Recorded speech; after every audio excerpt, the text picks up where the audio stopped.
Collision in one dimensions. जैसे हमने last video के अंदर ये पढ़ा था कि जो इलास्टिक कोलिजन्स होती है उसके अंदर टोटल एनर्जी, काइनेटिक एनर्जी और लीनियर मोमेंटम, ये तीनों चीज़ें क्या रहती है, कंजर्व रहती है। तो आज हमने क्या करना है, इस elastic collision in one dimension के अंदर वेलोसिटीज़ फाइंड करनी है कि आफ्टर कोलिजन्स जो बॉडीज़ है दो, उनकी वेलोसिटीज़ क्या होगी। ठीक है, तो देखो इनिशियली हमारे पास क्या था, इस तरह से कोई भी एक बॉडी है जिसका मास m1 है और वो मूव कर रही है विद वेलोसिटी u1, और दूसरी बॉडी है m2, वो मूव कर रही है विद वेलोसिटी u2 इनिशियली। ठीक है, फिर क्या हुआ, इन दोनों में होगी कोलिजन m1 और m2। ठीक है, कोलिजन होने के बाद क्या हुआ, दोनों की वेलोसिटीज़ अलग अलग हो गई। ये हो गया m1 जो मूव करने लगा विद वेलोसिटी v1, और ये हो गया m2 विद वेलोसिटी v2। ठीक है, अब हमने ये v1 और v2 वाली वेलोसिटीज़ जो है वो फाइंड करनी है। राइट, तो सबसे पहले हमारे पास क्या है, इसके अंदर क्योंकि जो मोमेंटम था, लीनियर मोमेंटम, वो यहाँ पे कंजर्व था, तो मैं यहाँ वही लगाने लगी हूँ, apply law of conservation of momentum. ठीक है, कंजर्वेशन ऑफ मोमेंटम क्या कहता है, energy can neither be created nor be destroyed. ठीक है, sorry, law of conservation of momentum यहाँ पे क्या बोल रहा है, initial momentum is equal to final momentum. तो देखो इनिशियल मोमेंटम क्या आएगा हमारे पास, m1 u1, ठीक है, प्लस m2 u2, दोनों बॉडीज़ का momentum initially equals to final momentum m1 v1 plus m2 v2। ठीक है, यहाँ से मैं m1 वाली टर्म्स एक तरफ कर रही हूँ और m2 वाली टर्म्स एक तरफ, ये बन गया m1 u1, इधर जाके ये बन गया माइनस का m1 v1 equals to m2 v2 minus का m2 u2। यहाँ से m1 कॉमन आएगा तो अंदर बच गया u1 माइनस v1, इधर से m2 कॉमन, अंदर बच गया v2 माइनस का u2। Let it be equation number 1। ठीक है, उसके बाद क्या था, apply conservation of kinetic energy, conservation of kinetic energy, क्योंकि हमें पता है यहाँ पे काइनेटिक एनर्जी भी क्या रहती है, कंजर्व रहती है। तो again initial kinetic energy is equal to final kinetic energy. Initial वाली हमारी कितनी आ रही है, half m1 u1 square plus half m2 u2 square equals to half m1 v1 square plus half m2 v2 square. ठीक है, क्योंकि energy आपको पता ही है, काइनेटिक एनर्जी होती है हाफ mv स्क्वायर, इसीलिए अगेन m1 वाली टर्म्स एक तरफ कर लो, m2 वाली टर्म्स एक तरफ कर लो, ये बन गया half m1 u1 square minus half m1 v1 square equals to half m2 v2 square minus half m2 u2 square. यहाँ से हाफ कॉमन ले लो, ठीक है, m1 कॉमन, अंदर बचाएगा u1 स्क्वायर माइनस का v1 square equals to half, again m2 common, v2 square minus का u2 square. ठीक है, हाफ से हाफ कट, ये बन गया m1 a square minus b square which is equal to a plus b, a minus b, यही identity होती है ना हमारे पास। ठीक है, equals to m2 v2 plus u2 and v2 minus का u2। Let it be equation number 2। अब हम दोनों इक्वेशंस को करते हैं डिवाइड, फर्स्ट एंड सेकंड को। So divide first and second, मैं डायरेक्टली कर रही हूँ m1 u1 minus v1 over this, m1 से m1 कट हो जाएगा, u1 माइनस v1 से u1 माइनस v1 कट हो जाएगा, तो हमारे पास क्या बचा, u1 plus v1 equals to m2 से m2 कट हो जाएगा, और हमारे पास यहाँ पे क्या बचेगा, v2 माइनस का प्लस का u2, यही बचेगा। यहाँ से v2 की वैल्यू फाइंड करते हैं, तो v2 आ गया हमारे पास u1 प्लस v1 माइनस का u2। Let it be equation number 3। अब मैं क्या करती हूँ, ये जो हमारी स्टार्टिंग वाली इक्वेशन थी, ठीक है, ये वाली, इसको मैं दे देती हूँ इक्वेशन नंबर स्टार। ये v2 की वैल्यू इस इक्वेशन स्टार में पुट करते हैं, पुट वैल्यू ऑफ v2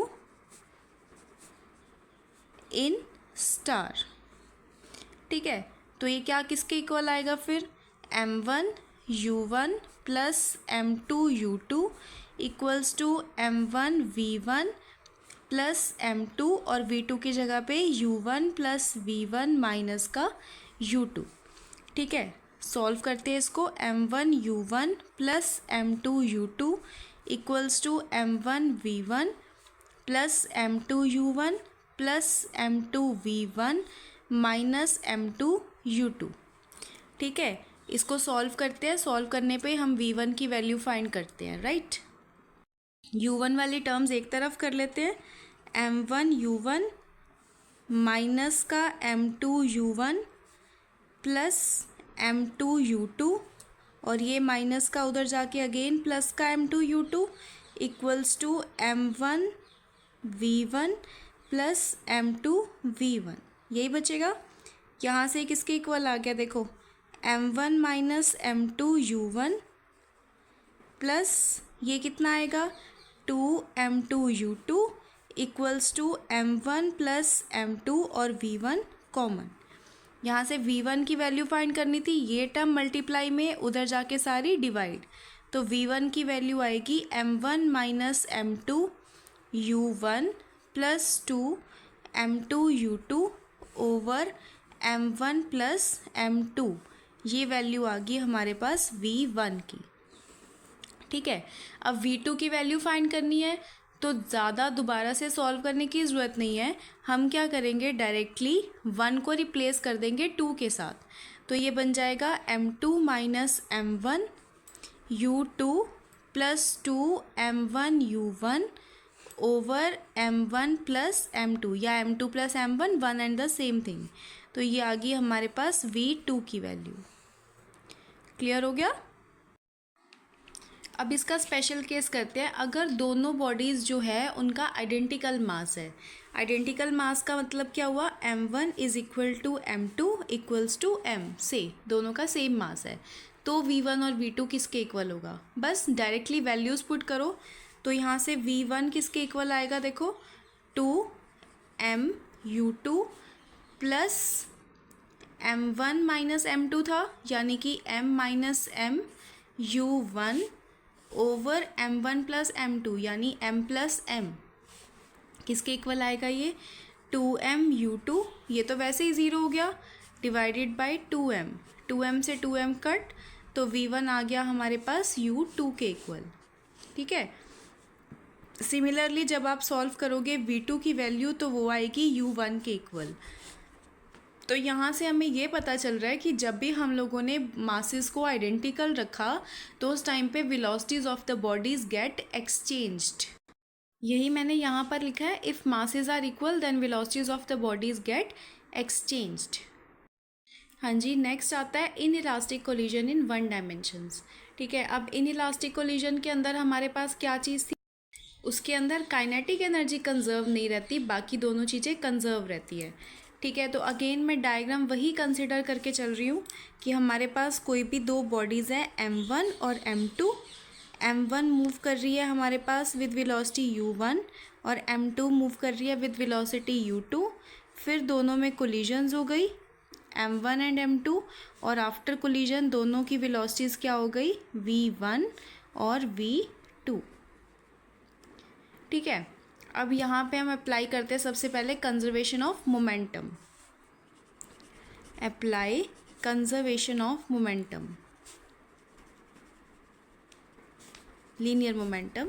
ठीक है, तो ये क्या बनेगा देखो ध्यान से, ये बनेगा m1u1 plus m2u2 equals to m1v1 plus m2v2। ठीक है, late it B question number 1। अब यहाँ या तो टोटल एनर्जी कंजर्व थी, पर काइनेटिक एनर्जी तो कंजर्व ही नहीं है, तो हम यहाँ पे हेल्प लेंगे कोफिशिएंट ऑफ रेस्टिट्यूशन की। कोफिशिएंट ऑफ रेस्टिट्यूशन था E, और उसका फॉर्मूला क्या था, relative velocity after collision over relative velocity before collision, ये था। क्रॉस मल्टीप्लाई करते हैं, ये बनेगा u1 माइनस का u2 equals to v2 minus v1।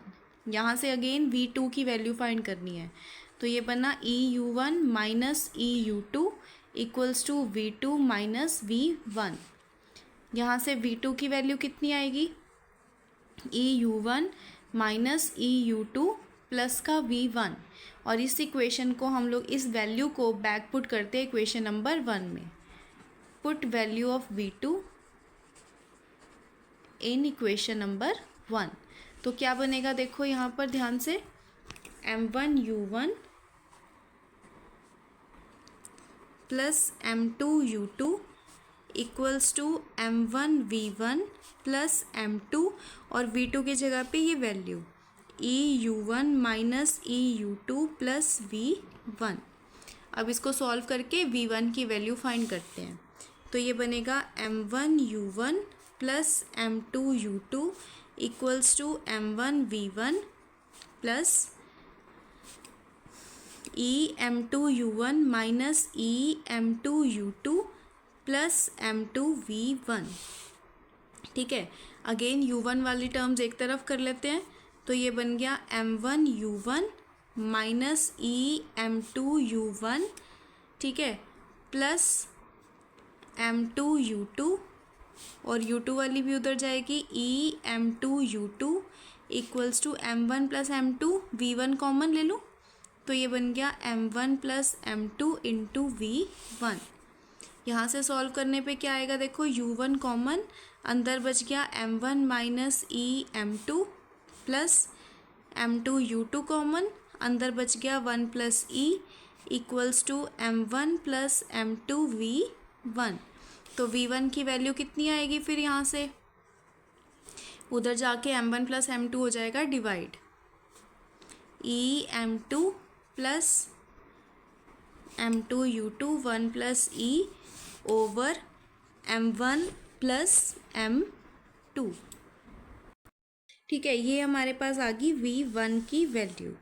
अगर हमें V2 फाइंड करना है तो अगेन हम क्या करेंगे, रिप्लेस कर देंगे 2 को 1 के साथ, U2 M2 minus EM1 plus M1U1 1 plus E over M1 plus M2।